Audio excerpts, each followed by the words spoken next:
Paz a toda a igreja, amém? Pai, eu agradeço muito a pastora, ao pastor. Esse ano 2018, um ano cheio de alegria. A Igreja Batista Betel, nós estivemos foi quase todos os 12 meses, né? Teve um ou dois ali que a gente deu uma escapada, mas constantemente estamos aqui, também estamos participando das Santas Ceias. Quando a gente não está ministrando fora e dentro do possível, sempre estamos também aqui na igreja.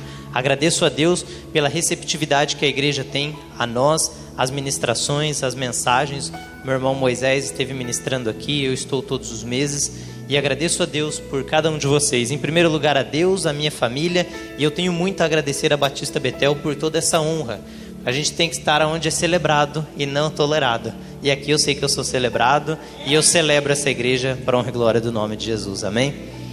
Todos que trouxeram a Bíblia, vamos abrir em 1 João, capítulo 2. Tiago, capítulo 4, versículo 4. Perdão, Tiago 4, 4. Tiago está lá no finalzinho, um pouquinho antes de Apocalipse. Tiago 4, 4. Hebreus, Tiago. Se for de trás para frente é mais fácil.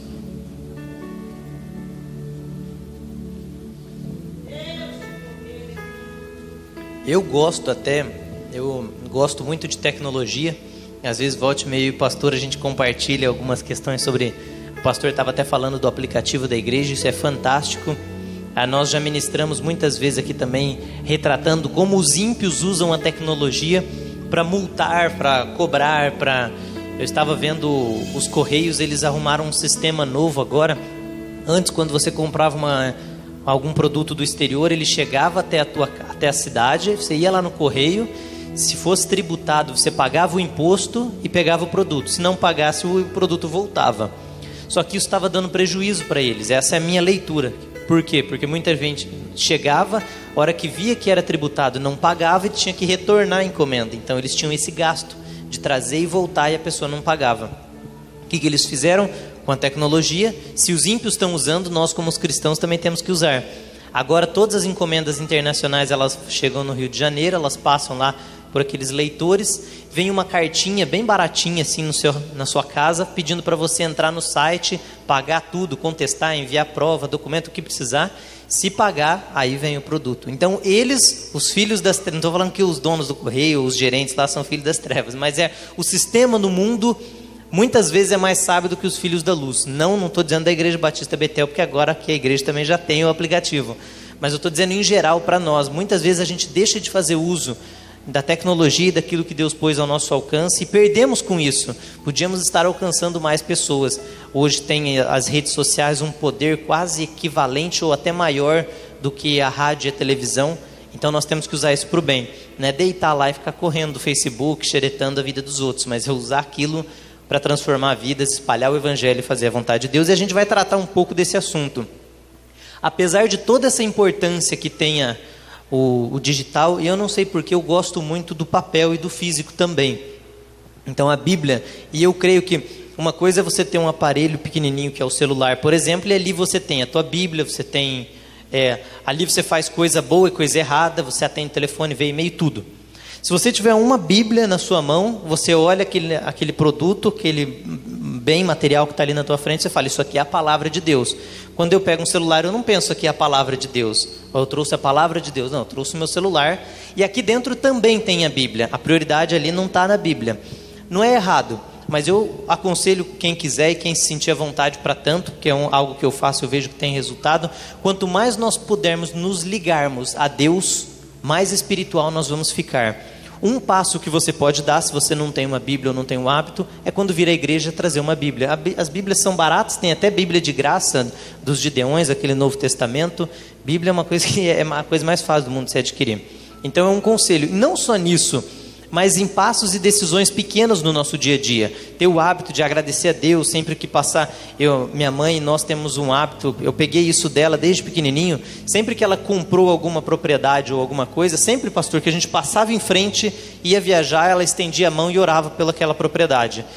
É um hábito pequeno, mas é um hábito que ele não só passa de geração em geração, como nós vimos em Salmo 78, da última vez que ministramos, como também ele nos aproxima de Deus. Você ter uma Bíblia, você falar de Deus, você abençoar aquilo que Deus te deu, agradecer a Deus.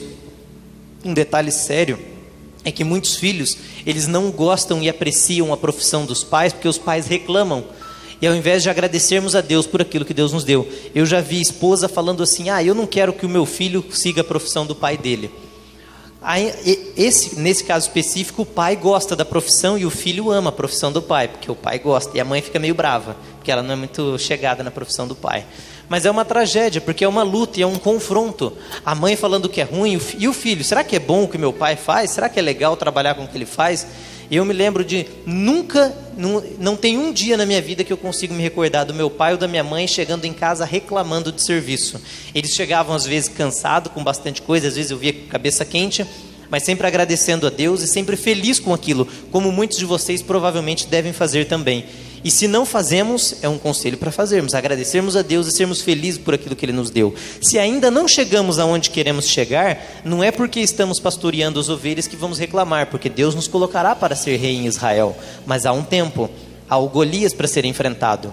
Na Bíblia não aparece Davi reclamando: apareceu um leão, eu quase morri. Você poderia ter visto, Davi ter visto aquela história de quando ele mata o leão e o urso de um modo negativo. Ao contrário, ele usa aquilo de maneira positiva. Ele fala: não, eu matei um leão, matei um urso, agora eu mato Golias. E depois de muitos anos, 14 anos que ele é ungido por Samuel, é que ele começa a reinar. Então demorou, ele ainda não estava onde queria. Se você ou eu ainda não estamos onde queremos, não é sinal para reclamarmos ou contendermos. É esperar com paciência no Senhor. Abraão não teve muita paciência, ele foi atrás de Agar, mas a promessa dele chegou. Passou-se anos, 20 anos, mas a promessa chegou. Isaac nasceu. A promessa vai chegar para nós, mas existe um tempo, existe um momento ideal. E nesse trajeto nós não podemos contender, nós não precisamos reclamar, eu não preciso murmurar. O povo que murmurou no deserto não teve o privilégio de chegar na terra de Canaã. Quem entrou? Josué e Calebe. Nem Moisés, porque Moisés também reclamou. O que é interessante, Moisés tendo ou não reclamado pelo povo estar pedindo água e bater na pedra bater o cajado na pedra para sair água, independentemente daquela reação dele, saiu água, o povo foi saciado, a sede do povo, e o fato dele ter ficado bravo não melhorou em nada, ao contrário, piorou. E eu já disse outra vez, o exemplo das criancinhas brincando, às vezes cai uma bolinha de gude no bueiro, aí ela chora, entra em desespero e você pensa: nossa, uma bolinha de gude, eu posso comprar uma, é tão fácil. Mas pelo fato da criança ter uma mente pequena e limitada ainda de conhecimento, para ela aquilo é um grande problema. E muitos problemas que nós vivemos são como bolinhas de gude, que são simples, como no caso de Moisés, ele não precisava bater. Deus deu uma responsabilidade para ele, era só ele obedecer e respeitar. Mesmo Moisés, um grande homem de Deus. Portanto, não pense que porque você serve a Deus, porque você vem à igreja, porque você é um homem, uma mulher de Deus, lê a Bíblia, ou porque você faz parte de um ministério importante na igreja, é pregador, é pastora, que você não vai errar, falhar ou ter momentos de dificuldade.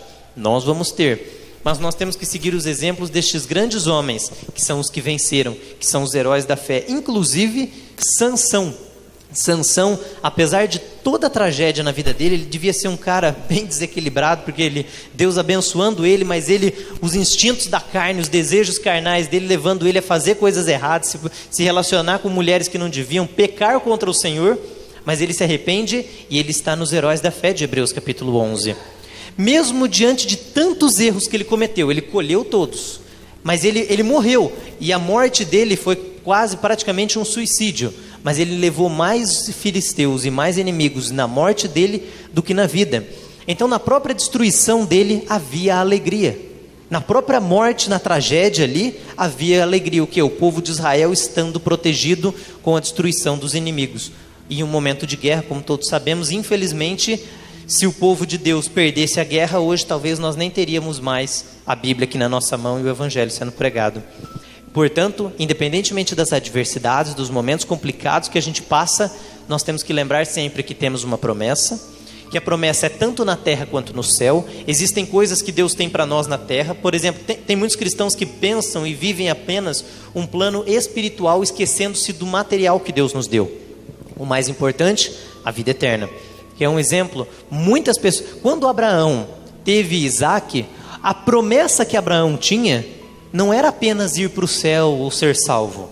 Isso foi uma consequência também, era uma promessa na vida dele, mas ele tinha uma promessa terrena. Isaac nasceu na terra. Inclusive Sara dá risada quando ela escuta que ela vai conceber, porque ela já era avançada em idade. Ela não poderia ter filho. Ela fala, não, como é que eu vou ter? A promessa era na terra, como dizem Marcos 10, 29 a 31, que nós vamos receber 100 vezes mais ainda neste tempo e no século futuro a vida eterna. Então aqui neste plano, no planeta Terra, no Brasil, você e eu temos promessas de Deus para a nossa vida. A sua inclusive pode até ser fora do Brasil, mas nós temos promessas aqui. E quando chegar ao fim, ou independentemente de qualquer percalço ou qualquer problema que a gente passe, nós temos a vida eterna como a maior promessa e a maior recompensa nas nossas vidas. E este é um grande motivo pelo qual nós temos que buscar intimidade com Deus, jamais contender enquanto aguardamos a nossa recompensa. Jeremias 1,5, antes que te formasse no ventre de tua mãe, eu te escolhi por profeta entre as nações. Gálatas 1,15, Paulo diz que antes que ele nascesse, fosse concebido, Deus havia... Quando ele ainda estava no ventre da mãe dele, Deus o havia escolhido para ser profeta, para pregar entre os gentios. João, em Lucas capítulo 2, versículo 15, igualmente, antes dele nascer, ele já tinha sido separado no ventre da mãe dele para preparar o caminho do Senhor, que era João Batista. E nós, antes de nascermos, já temos uma promessa, um plano de Deus para a nossa vida. A pergunta é se nós iremos reconhecer, obedecer e segui-lo.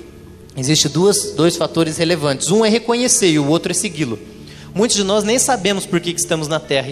E já ministramos e falamos isso em outra oportunidade, quando estávamos falando da razão e do sentido da nossa existência aqui na Terra. Quando todos nós temos propósitos em comum e aqueles propósitos específicos. Mas a verdade é, se eu não souber para o que eu estou aqui na Terra, ou por que eu estou aqui na Terra, minha vida não faz mais sentido. Não tem mais motivo da minha existência. Por isso que a religião ateia, e eu digo religião porque ela prega a não existência de Deus, sem mesmo ter a prova disso, por isso é uma religião sem esperança. Acabou, tudo evaporou e não tem uma... Por que eu estou? Agora, quando eu descubro, não adianta também eu saber que eu tenho um propósito e não descobri-lo. Quando eu descubro, minha vida começa a fazer mais sentido. Próximo passo, apenas caminhar em prol daquele projeto que Deus tem para mim. E eu vou te dizer... Vai ter dificuldades? Vai, mas vai ser gostoso esse caminho, porque vai envolver habilidades, capacidades, dons e prazeres que Deus colocou em você, que é aquilo para o que Ele te chamou. Embora também tenha perseguições e dificuldades. No mundo tereis aflição, mas tem de bom ânimo, Jesus venceu o mundo. Olha o que diz em Tiago, capítulo 4, versículo 4. Adúlteros, vocês não sabem que a amizade com o mundo é inimizade com Deus? É só esse versículo. Quem quer ser amigo do mundo, faz-se inimigo de Deus. Esse texto, hoje o tema da mensagem, eu separei, é sobre decisões. Nós já tratamos a importância de a primeira decisão que nós temos, que Deus tomou a nosso respeito, é quem seriam os nossos pais, onde a gente ia nascer. E as primeiras decisões que nós temos que tomar é escolher a temer a Deus, que é o princípio da sabedoria. A partir de então minha vida começa a ser uma vida abençoada. E uma das mais importantes decisões que eu posso tomar, e pode parecer até engraçado isso, mas não é decidir. É eu decidir. É tão sério, porque muitos de nós tomamos uma decisão de não decidirmos. Parece contraditório, mas uma é ativa e a outra é omissiva. Ou eu faço ou eu deixo de fazer. Os dois são uma decisão. E quando eu tomo a decisão de agir, as coisas começam a acontecer. Elas podem ser boas ou elas podem ser ruins. Você pode passar necessidade financeira. Eu conheço pessoas que têm poucos recursos financeiros e escolheram não roubar. E eu conheço pessoas que têm poucos recursos financeiros e escolheram roubar. Cada um sofre a sua consequência. O grupo que escolheu roubar já foi preso, passa por problemas e dificuldades. As pessoas que escolheram a obedecer o caminho do Senhor vão colher uma vida repleta de paz, lembrando que a bênção do Senhor é que enriquece e não traz consigo dores. De decisões que nós podemos tomar, existem muitas. Por isso, na mensagem eu escolhi trazer apenas duas. E antes de eu falar quais são essas duas decisões, eu quero apenas trazer algumas verdades que eu senti antes de estar ministrando aqui. Eu estava anotando e registrando a mensagem. Eu senti de transmitir para vocês 8 verdades sobre decisões que podem fazer a diferença. Talvez você já sabia de uma ou de outra, talvez você não sabia. Se você estiver gravando, essa mensagem também está gravada. É importante essas verdades, porque quando nós tomamos ciência dos efeitos de um ato nosso, esse ato nosso começa a ter mais sentido para quando nós vamos decidi-lo. Por exemplo, se eu falar para você, eu vou fazer exercício físico todos os dias, eu vou na academia, correr na esteira, 1 hora, 30 minutos. Se eu não souber por que eu estou indo, eu vou me cansar muito rápido. Eu vou enjoar, depois de 1 mês ou 2 eu parei. Se eu souber dos benefícios que ele traz, eu tenho mais gasolina, mais motivação, mais combustível para continuar dentro daquele propósito. Quando nós sabemos por que Deus nos fez e por que estamos aqui, nós temos mais combustível. Quando nós sabemos das consequências de uma decisão nossa, nós temos mais inspiração e motivação para permanecer nela ou para sair dela. E isso é muito relevante, porque quando você tiver um sonho, quando Deus te der um sonho, eu queria muito ter uma casa, ou então casar, ou eu queria abrir um negócio X, ou eu queria abrir um projeto para conseguir converter as pessoas, ou um ministério para casais, para que aqueles casais, porque Deus me deu o dom para lidar com casais, de modo que os casamentos sejam restaurados, que pessoas se convertam, ou eu queria ter um trabalho como o do Billy Graham, como de fulano, de tal. Qual seria o caminho? O que seria bom nós fazermos para inserirmos combustível nisso? Analisarmos as consequências desse sonho nosso. Nossa, se eu tiver um trabalho que transforma casais, um desses casais pode se tornar um sócio meu e abrir um ministério paralelo, um ministério como o meu em outras regiões, e esse ministério atingir o mundo. Se eu conseguir atingir o mundo com esse ministério, imagina quantos milhões de casamentos não serão salvos. Imagina quantos milhões de casais que não vão poder ajudar filhos e inclusive iniciar outros tipos de ministérios através daquele trabalho que Deus me deu. Olha que um simples sonho, ele pode se desdobrar, se ramificar em uma série de consequências positivas. Nunca coloque as negativas. Até porque se você ficar colocando, você se desanima. Ela tem que ser planejada, analisada, mas se você focar nos pontos negativos, você perde a esperança e não continua. Se o pastor e a pastora fossem ficar pensando nos problemas que era para abrir a igreja, eu lembro quando a igreja, o Júnior estava mencionando pequena, se o pastor, é pouca gente, está demorando a crescer, deve ter levado 1 ano ou 2, um tempo para a igreja começar a crescer, né? 3 anos. Imagina se no segundo, não, isso aqui não vai para frente, ou há a adversidade, mas havia um sonho. E quantas coisas boas, quantas pessoas de dentro da igreja não foram abençoadas, que abençoam outros, e muitos sonhos, e muitos resultados, o pastor e a pastora nunca vão ficar sabendo. E muitos de nós, quando abençoamos outros, nunca vamos ficar sabendo das bênçãos que foram produzidas. Eu creio que no céu a gente vai ficar sabendo. Isso é um palpite pessoal. Quando eu chegar lá, Deus vai passar um relatório. Pastor e pastora, tá aqui, vocês não sabiam, mas teve um membro que durou só 3 meses. Porém, ele foi para tal cidade, abençoou tal pessoa, e esse aí virou um Billy Graham, e foi por causa de vocês. E a Bíblia diz que quando a gente recebe um profeta, na qualidade de profeta, também recebemos um galardão como profeta. Ou seja, nós vamos ser recompensados de acordo com as nossas obras. Ninguém é julgado se salvo ou condenado pelas obras. Efésios 2:8. Mas nós somos julgados pelas nossas obras para definir os nossos galardões. Romanos 2:8, 1 Pedro 1:17 e Apocalipse 20:12. As nossas obras são consideradas para analisarmos as nossas recompensas. Aí você me pergunta, e como é que vai funcionar isso aí lá no céu? Aí eu já não sei. A Bíblia não conta, mas eu imagino que deve ser só coisa boa. Quanto mais coisa boa fizer, melhor ainda. Quanto mais nós fizermos para Deus, mais nós seremos recompensados. Porque de Deus não se zomba. Aquilo que o homem semear, isso também ceifará. Portanto, terá resultados que você nunca vai ver, mas que eles vão ter surtido. Outros acontecerão. E mais ainda, você pode calcular e analisar um monte de coisa boa que vai acontecer por causa do sonho que você tem. Mas vão acontecer outras melhores. E talvez aquela que você imaginou não aconteça. No meio do trajeto pode ser que as coisas mudem, porque alguma circunstância mudou e tudo melhora. E eu vou dar uma palavra para você. O sucesso acontece na curva da mudança. Essa é uma frase que eu ouvi de Dr. Mike Murdock e ela é muito verdadeira. Normalmente, quando a pessoa passa um aperto, é onde a coisa aumenta e cresce. Porque é a hora que ela sai da zona de conforto.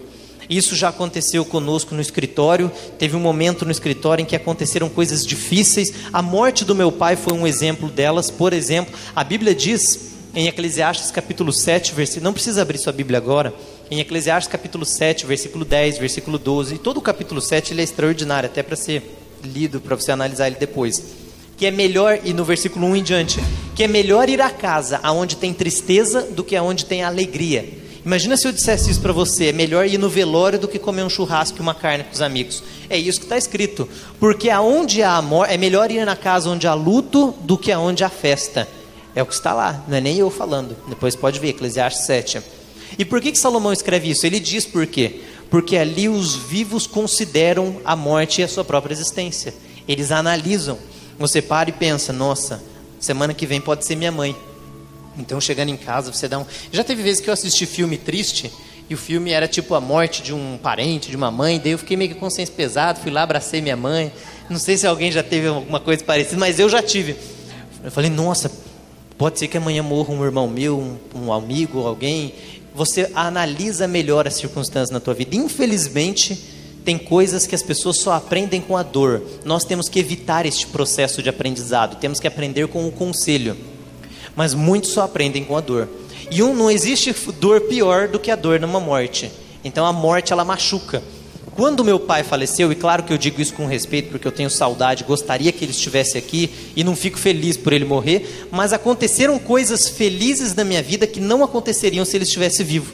Em processos de amadurecimento meu e dos meus irmãos, em decisões que nós tomamos dentro do escritório e no trabalho, posteriormente, não relacionado mais à morte, momentos difíceis que a gente chegou a viver e decisões críticas que tivemos que tomar, foram as melhores e aquelas que mais proporcionaram resultados grandes. Vou dar um exemplo para você. Imagina que você chega no teu trabalho hoje e o teu patrão fala, você está demitido.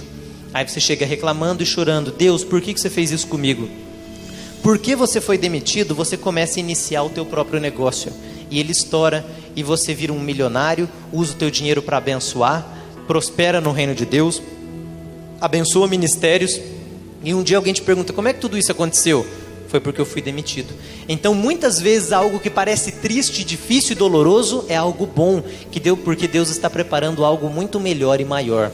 Veja, parecia difícil a vida que Davi levava no campo, tanto é que ele era o desprezado, ele era o que cuidava lá das ovelhinhas. Ah não, tem mais um novinho lá, mas aquele lá não deve ser o que foi escolhido. Aí Samuel, não, chama ele para a gente ver, e era o escolhido. A vida dele era mais dura que a dos irmãos. Mas aquilo não significa, aquilo na verdade era um tempo de preparação para algo muito melhor. Então uma demissão e até mesmo uma morte, a morte em si não é boa, mas ela pode proporcionar bons frutos e resultados depois dela. Nunca foi o plano de Deus a morte no mundo, a morte entrou por causa do pecado, mas ele trouxe um plano, ele tinha um plano, e esse plano é bem executado, porque não tinha como ser mal executado, já que foi por Deus, que é Jesus morrer na cruz, para nós podermos todos nos encontrarmos no céu. Então o apóstolo Paulo fala em 1 Tessalonicenses 4, não vos entristeçais e não sejam ignorantes quanto aos que dormem, porque nós vamos nos encontrar na glória. Naquele momento é difícil, mas agora deixa aquilo para trás, esquecendo das coisas que para trás ficam, prossigamos para o alvo, e vamos tirar bom proveito das circunstâncias que vivemos, ainda que sejam circunstâncias difíceis. E Deus pode, através de um momento de dor, transformar a tua história. Portanto, o sucesso acontece na curva da mudança, desde que nós tomemos decisões. A primeira, agora que deu tempo de você pegar o teu gravador ou a caneta, ou se você não tem nenhum dos dois, depois você pode acessar lá no YouTube. Normalmente está levando 2 semanas, está sendo rápido. O Luiz Gustavo está longe, mas ele está ajudando ainda. Número 1 é que decisões acontecem em fração de segundos. Isso é, tudo que eu vou falar aqui é quase que óbvio. Talvez você nunca pensou, mas são coisas que é difícil discordar. Por exemplo, decisões acontecem em fração de segundo. A cada milésimo de segundo aqui no púlpito eu estou tomando a decisão de falar uma palavra. E elas acontecem rápido. Eu vou falando, o processo mental é muito rápido e ele acontece. E eu tomo a decisão e falo. É em fração de segundo que você, num programa de televisão, fala uma bobeira e pode ir preso por conta daquilo que você falou. Em uma fração de segundo, e eu conheci uma história de uma família assim, que o pai estava dirigindo o carro, e ele foi pegar o CD no carro, e o carro bateu. Deve ter sido uns 2, 3 segundos, e bateu. Eu assisti o vídeo, não sei se vocês assistiram, de uma mulher que estava casando em um helicóptero, e caiu o helicóptero. Isso aí correu na internet. E a gente foi ver o tempo ali, parece que foram 20, 30 segundos, aconteceu tudo. Quase todo mundo morreu. Em menos de 3 minutos, tinha 6, 7 minutos, já tinha do início até a morte não foram 7 minutos. E foi o suficiente para matar e tirar uma vida. O momento de mexer no CD e bater o carro na estrada é o suficiente para matar. Quando você senta no carro, leva 4 segundos, 2 segundos para você decidir pôr o cinto e colocar o cinto de segurança.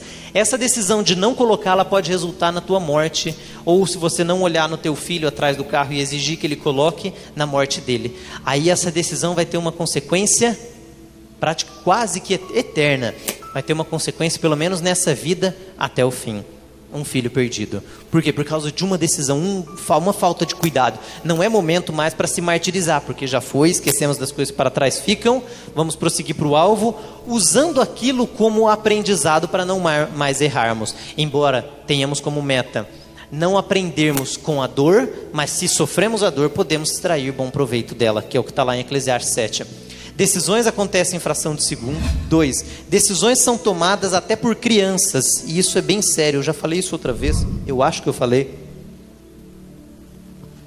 Mas a repetição é um ótimo processo para memorizar. Quando eu me lembro, pastor, que tinha umas fitas pequenininhas dessas. Aquela não era cassete grande, aquela fita pequenininha que ia em rádio. Que quase todo mundo aqui já viu. A gente tinha um gravadorzinho, com 4, 5 anos eu tinha o que chamava de a rádio de Davi. E eu fingia que eu era o interlocutor e o que estava respondendo ali. Eu ficava fazendo pergunta e eu gravei isso porque eu lembro que meu pai deu risada. Porque eu ficava fingindo que eu fazia a voz da mulher e a voz do cara que estava respondendo. E eu gravava naquela fita. Passou um tempo, com 7, 8 anos de idade, eu comecei a pregar. Nesse tempo, eu decidia fazer listas de versículo bíblico para memorizar. Eu lembro de eu pegar no computador e fazer. Inclusive, quando eu sentava no computador, eu não entendia de computador, mas eu começava a tentar descobrir. Entrava no Microsoft Word, acho que era ainda aqueles Windows 98. Eu lembro que, inclusive, na escola, a hora que ninguém estava olhando, eu corria lá para os computadores para mexer. E tinha no Microsoft Word como fazer coluna. E eu dividia a página em 2 colunas e ia colocando os versículos. E fui memorizando. Eu posso dizer, pelo menos 20% dos versículos que eu memorizei naquele período, com 7, 8 anos de idade, são os versículos que eu nunca vou esquecer. São versículos assim, igual quando você pensa em 1 mais 1 é igual a 2. Você não pensa 1 mais 1, deixa eu ver, 1, não, já vem na sua cabeça. E nessa idade é um momento ótimo para aprender. Aquela decisão que eu tomei, minha mãe sempre me incentivou, mas não foi ela que falou, eu que decidi. Eu tinha 7, 8 anos. Quando você tem 4, 5, 6, e Salomão escreve em Provérbios que até a criança se dá a conhecer pelas suas obras. Se você ensinar o seu filho, e é claro que aquilo dependia de uma base boa, que era o que minha mãe estava proporcionando, o estímulo dela, e quando ela via que a gente tomava uma decisão de fazer, eu lembro dela falar que a gente inventava de fazer aula de piano, ela dizia assim, se começar vai ter que terminar. Essa era a frase. Qualquer coisa que você quer começar vai ter que terminar. Quer estudar inglês? Começar vai ter que terminar. Então havia um suporte. Mas muitas decisões foram meus irmãos, foi você, foi o pastor, nós que tomamos, mesmo quando criança. Eu escolhi começar a estudar inglês quando eu tinha 11 anos. Eu escolhi, ninguém me obrigou. E eu lembro, inclusive, que meus pais ainda acharam que era fogo de palha, seguraram um tempo. Mas eu tomei uma decisão, eu escolhi. Outros escolheram tocar e cantar. Eu não escolhi cantar. Talvez se eu tivesse escolhido não seria 100%, mas seria um pouco melhor. Mas tem gente que já nasceu para isso, você escolhe ativar aquilo que você já tem e aquilo produz bons resultados. Isso quer dizer que os pais não têm mais responsabilidade? Negativo. As decisões que as crianças tomam são pequenas, são poucas, tem que estar supervisionado e tem que ter o apoio do pai, mas existe decisões até para crianças. Eu me lembro, aconteceu comigo, já deve ser sentado aí, você deve conseguir lembrar de coisas que você decidiu e te trouxeram um bom resultado, e que você ainda era novo e criança, mas que você decidiu. Inclusive essas coisas de computador, muitas delas depois eu aprendi e consegui usar de Word, de Excel, porque lá pequenininho eu estava curioso tentando mexer. Outros cada um em sua área, cada um dentro do seu dom e daquilo que Deus te chamou. O que nós não podemos fazer é bloquear aquilo que Deus nos deu.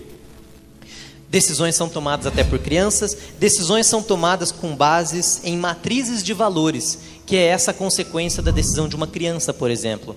As decisões que nós tomamos hoje, elas se baseiam em valores que nós carregamos e trouxemos. Nós podemos desconstruir estes valores, o que é muito mais difícil. Alguns deles, talvez o Dr. Samuel saiba responder, eu não sei. E eu acredito que deve ter alguns, eu não sei se tem conserto, alguns só com Deus sim. Mas alguns valores são aquelas ideias, aqueles conceitos, os traumas, muitos deles transformam. Com a presença de Deus, eu creio que 100%, mas sem Deus, tem problemas que nenhum psicólogo vai conseguir transformar na tua vida. Agora, tudo é possível ao que crê. Por isso a importância de nós termos uma vida com Deus, não uma vida mundana. Decisões são tomadas com base em matrizes de valores. Tem valores que você adquiriu e que estão errados e você precisa arrumá-los. Você aprendeu que você tem que ser bocudo com a esposa, porque senão ela não te respeita. É um valor errado. Talvez isso veio do teu tataravô. E você não tem que ser bocudo com isso. Basta você corrigir esse valor. Aprendendo, andando com pessoas sábias, estudando sobre o assunto, caminhando com pessoas boas, não ouvindo aquilo que te leva para o lado contrário, e orando, lendo a Bíblia, pedindo sabedoria, e tudo isso você vai querer. O primeiro passo é ter a disposição de mudar. Quando o Dr. Samuel está lá em casa, eu gosto de sugar bastante dele, perguntar bastante. E eu pergunto bastante assim, esse caso, assim, tem jeito? Eu falo assim. Ele fala, praticamente todo caso tem. Ele disse, os casos que não tem jeito é quando a pessoa não está disposta a colaborar. Você chega e não está disposto, você não quer mudar, você não quer, mas eu acho que eu estou certo. Não, você pode estar certo e não há nada de errado em achar que você está certo. O problema é não estar aberto a descobrir se você pode ou não estar certo. É essa mentalidade que a gente tem que ter, que é o que diz em Provérbios 2, do versículo 2 ao 9. Abrir o teu entendimento à sabedoria. Não, eu estou disposto a aprender. Se eu estiver certo, eu continuo fazendo o que eu estou fazendo. Se eu estiver errado, eu vou mudar. Como que eu aprendo? Na igreja, com pessoas que sabem mais do que eu naquela área, com pessoas que conquistaram naquela área que eu quero conquistar. Principalmente quando nós tentamos conduzir a nossa vida espiritual, para não acontecer de você ver um pastor, um cristão, um amigo que era bem fervoroso pecar, e daí você se desviar e abandonar a Deus, esquecer a Deus. Por isso são importantes esses valores que nós carregamos, porque eles vão demonstrar que decisões você vai tomar. Tem família que os pais não costumam usar cinto de segurança no carro. Se você carregar esse valor e continuar com ele, você não usa, e a tua chance de morrer é muito maior. Por quê? Porque você baseou as suas decisões em valores. Pequenas decisões podem produzir grandes resultados, que é o exemplo que eu dei o cara pega ali no carro um CD, bate o carro. Dependendo da palavra que você fala para o teu filho, ele nunca mais esquece.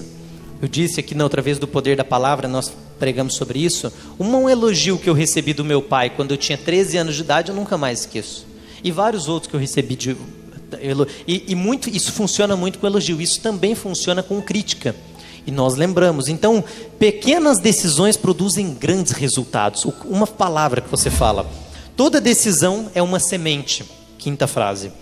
Sexto, Deus exige que tomemos decisões. A Bíblia está repleta de determinação. Faça isso, não faça isso. Se fizer isso, vai acontecer isso. Se quiserdes de obedecer, comereis o bem desta terra. Pedi e dar-se-vos-á. Buscai e encontrareis. Batei e abrir-se-vos-á. E assim por diante. Temer a Deus é a melhor decisão que você pode tomar, porque o temor do Senhor é o princípio da sabedoria.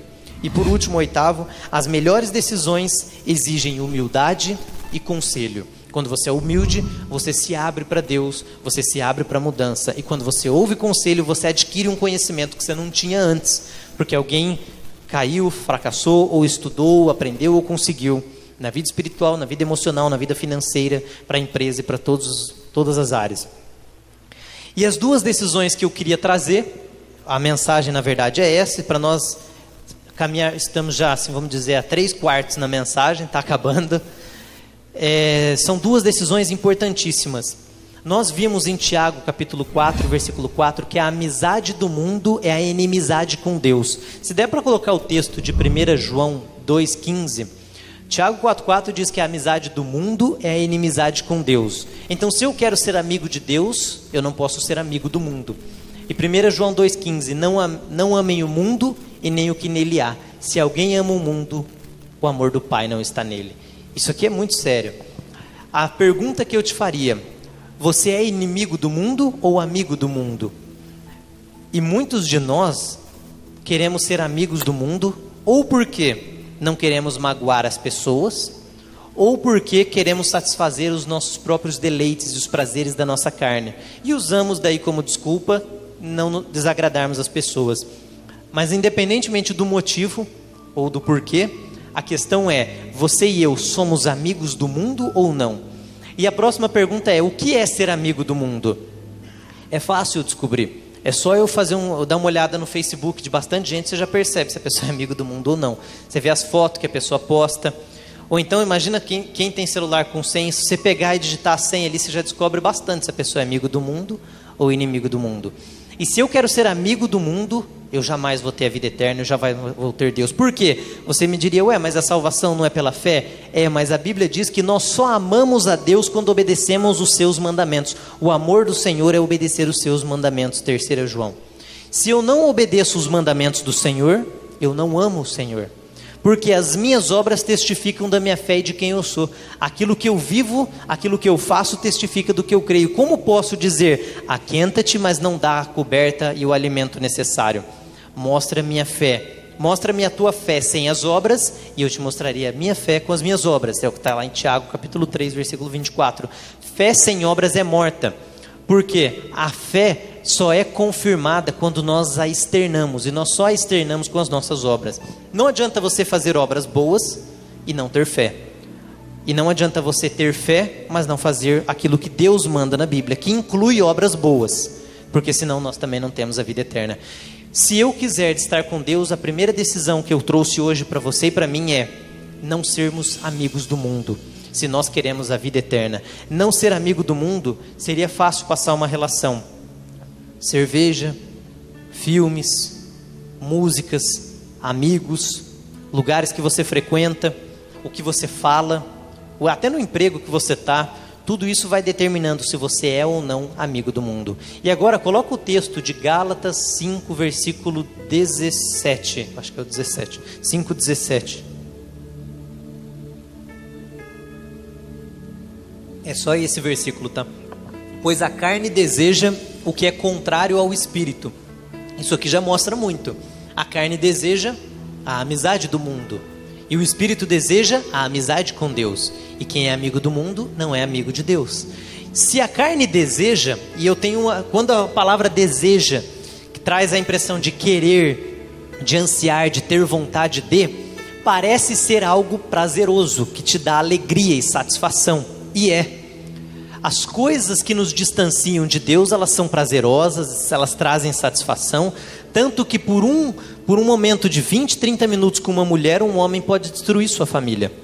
Por uma frase que ele manda no celular, eu me lembro de ver na internet, deve fazer uns 6, 7 meses, um voo que o piloto, era um voo internacional do Brasil para os Estados Unidos, o piloto teve que pousar no meio do caminho, porque o marido pegou o celular da mulher, viu lá uma conversa no WhatsApp com o Ricardão, e daí começou o tendel dentro do avião. Começou aquela briga, eles não pararam. Tiveram que pousar o avião e tirar aqueles dois de dentro do avião. Porque o homem descobriu lá dentro que a mulher estava traindo ele. E aquilo virou uma tragédia. Ela tomou a decisão, não sei quanto tempo fazia, se ela já tinha de fato traído, nem sei a história, se é verdadeiro ou não, mas uma coisa é assim. Uma coisa é verdadeira, o avião pousou, eles brigaram e foi porque ele viu alguma coisa ali no celular. Foi um momento rápido, foi um momento pequeno. E se de fato ela fez algo que não devia ter feito, por causa de pouco tempo de prazer e satisfação, ela consegue destruir a família dela. Você consegue perder filho, você consegue perder pai, mãe, profissão. Muitos, inclusive nós temos um irmão que está hoje, a minha mãe, ela criou ele desde pequenininho em casa, hoje ele mora em Jundiaí. E ele contou há um tempo atrás o testemunho dele aqui em Vaiporã, mencionando que quando ele era mais novo, minha mãe havia dado alguns conselhos para ele. Ele chama João, não vá lá, não faça isso. E ele disse que ele queria, a expressão que ele usou é o voo passageiro da alegria. É aquele momento que você fala, não vou não, eu vou fugir, vou sair, vou fazer o que eu quero. E ele saía, não estava mais sob uma autoridade, então ele tinha uma sensação de liberdade, que ele achava que era uma liberdade. Mas ele conta que foi uma das piores decisões que ele tomou, foi quando ele decidia desobedecer e desrespeitar quem estava com autoridade sobre a vida dele. Por isso um filho que desrespeita um pai ou uma mãe, não imagina as consequências que eles sofrem.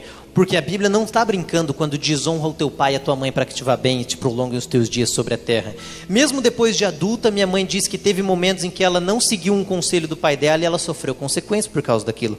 Quando eu não segui um conselho dela, eu me lembro que eu bati o carro. Eu fui fazer uma viagem, ela tinha dito para não fazer. Eu tive grave, eu podia ter evitado aquilo lá, mas acidente você podia ter sofrido se tivesse obedecido, ido para outro lugar ou feito outra coisa. Sim, mas ali eu desobedeci, aconteceu e ela previu. Ali era mais simples. É igual você ver que teu filho vai pôr o dedo na tomada e toma um choque. Aí ele olha e fala, pai, mas eu podia tomar choque em qualquer outro lugar. Você fala, mas esse daí você conseguia ter evitado, né? Você não precisava tomar esse choque. Então, existe... E a nossa reação para com os nossos pais define a reação de Deus para as nossas finanças, para que te vá bem. Gálatas 5,17. No começo diz que o espírito combate com a carne. A carne deseja o que é contrário ao Espírito. Capítulo 5, versículo 16. Pois a carne deseja o que é contrário ao Espírito. Então o que você quiser fazer é gostoso, mas pode ser contrário ao Espírito. E não é porque é do Espírito que é ruim, mas porque é da carne, tem grande chance de trazer prazer e satisfação momentânea. E o Espírito, o que é contrário à carne. Então o Espírito também tem anseios. Sabe aquela hora que você termina de ler a Bíblia, você não fica feliz? Ai, que bom, cumpri minha obrigação. Quando você termina de escrever o livro que o pastor cobrou um tempão, você fala, nossa, que bom, terminei. Você se sente feliz. O processo não é o mesmo de você ficar dormindo, ou se você gosta de comer bastante, você comer bastante, ficar bem gordo. Enquanto você está comendo é gostoso. Agora, se você não come e você fala, não, eu vou seguir o que seria o conselho do Espírito, cuidar do corpo, da minha saúde. Enquanto você não come é mais difícil, mas depois você vê teu corpo atlético no espelho, aí você fica mais feliz, você pensa, tenho mais disposição, agora tenho menos chance de ter depressão, de acordo com o Dr. Samuel, que ele inclusive falou isso numa transmissão.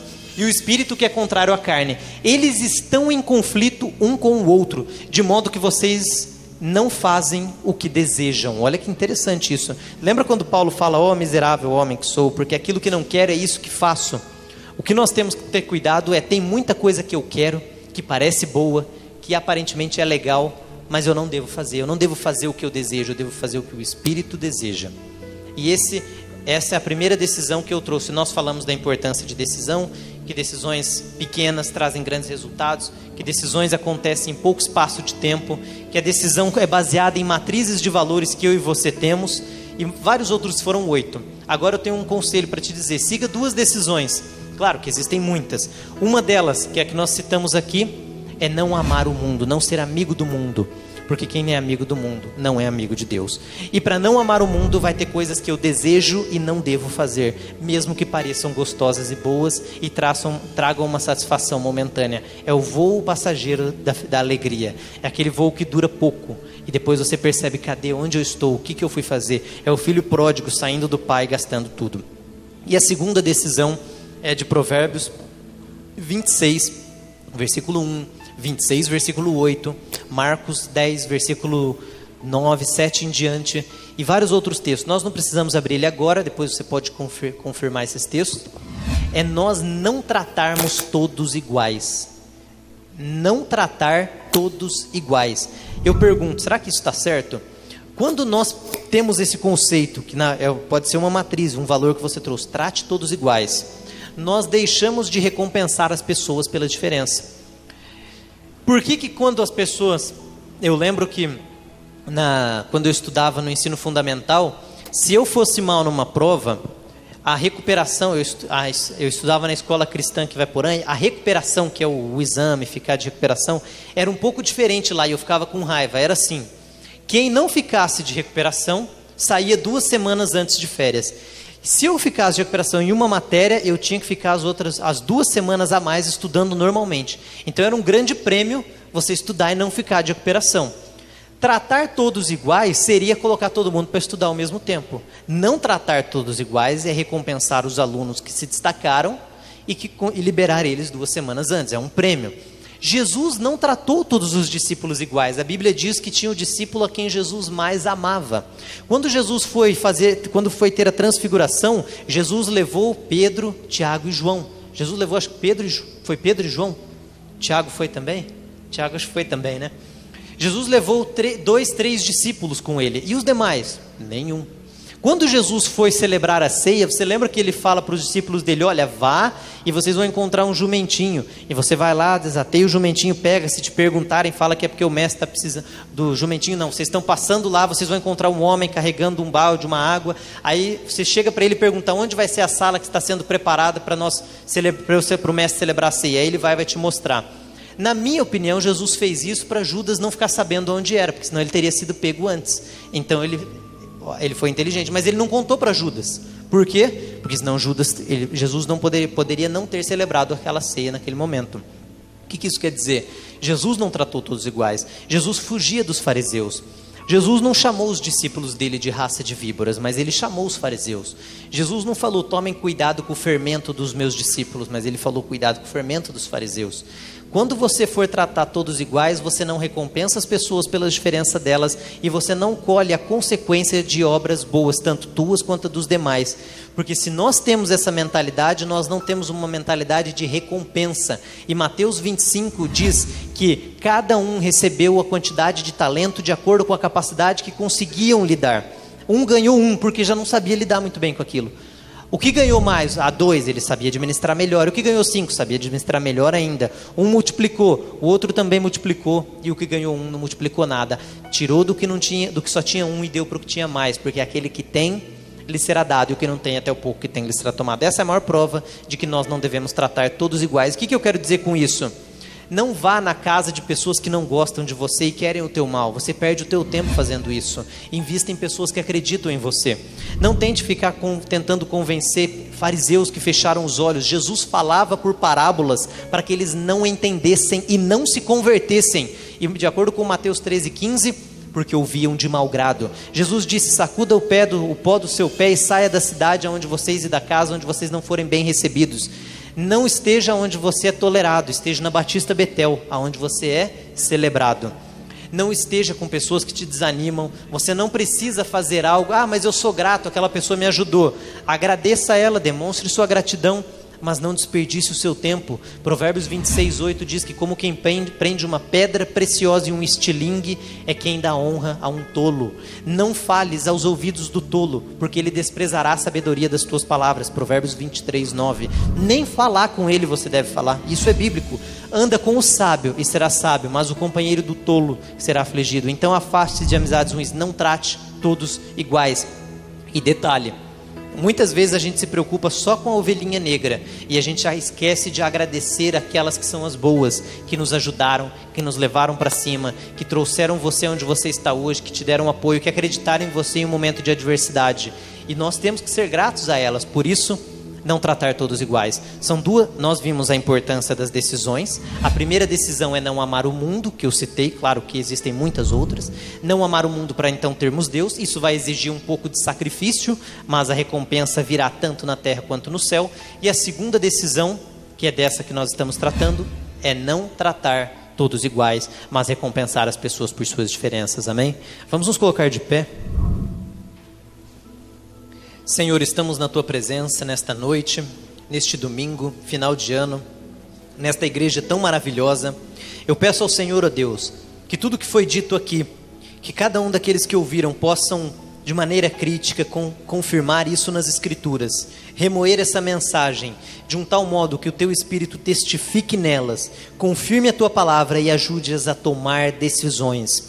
Começar com a decisão de temer ao Senhor, que é a basilar de todas.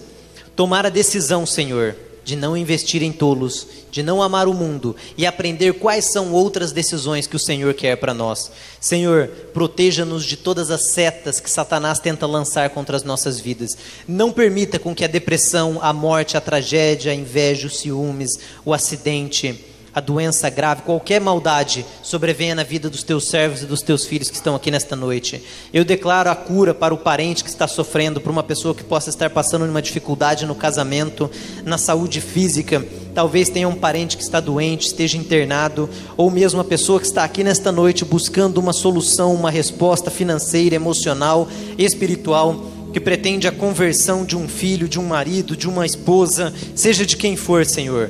Dê sabedoria, e conforme Salmo 143:10 eu peço, ensina-nos a fazer a Tua vontade e guia-nos o Teu Espírito por terras planas, para a honra e glória do Teu nome. Que todos os pais que estão aqui nesta noite motivem os seus filhos e produzam matrizes cheias de bons valores. Que todos os filhos que estão aqui nesta noite honrem os seus pais e tomem a decisão de colher graça, paz, honra, anos de vida e uma vida próspera, honrando os pais. Senhor, proteja-nos, abençoa-nos, perdoa-nos os nossos erros como perdoamos os que falharam contra nós, em nome de Jesus, amém. Podem se assentar e Deus abençoe a todos.